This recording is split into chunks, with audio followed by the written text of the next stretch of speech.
Day. Kanang unsa na kang graduharon day? Grade 6. Wow, grade 6. Nya, kumusta ang pag-eskwela? Pero man. Okay raman.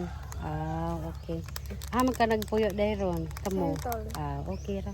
Ya, unsa man ang imong sa klase dili lisod? Dili naman. Okay ra? Maayo noon. Nya, kanang ang pag-eskwela ninyo di mo magsige absent. Di ba ikaw wow good so. Sa una gani nga mo absent magani ka mamati mig drama. Drama sa radyo ba kanang labi na kanang handumanan sa usa ka awit?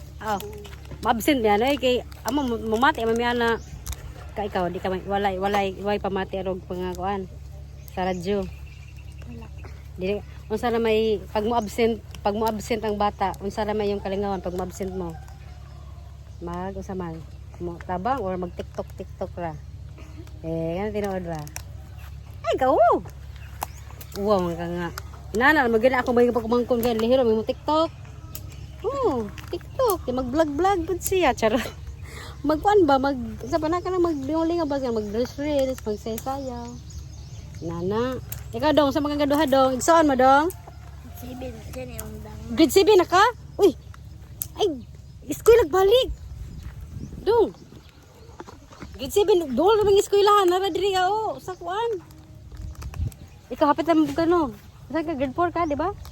Grade 6. Grade 6. Graduating day ka karon. Ay, congratulations. Advance, girl. Mag-graduate na siya. Wow, sana all. Karibon sure ka no. Sa may mong libon. Abi ni mo akong libon sa una kay dili libon nga first. Kana second honor may na dili academic honor. Most ra ko. Most kuan, most talkative most helpful di ay. Char, yada gato. Ikaw unsa man ka? Siguro first honor ka no. No, dai no. First honor ka no? Dili. Oo, pag na siya. Sana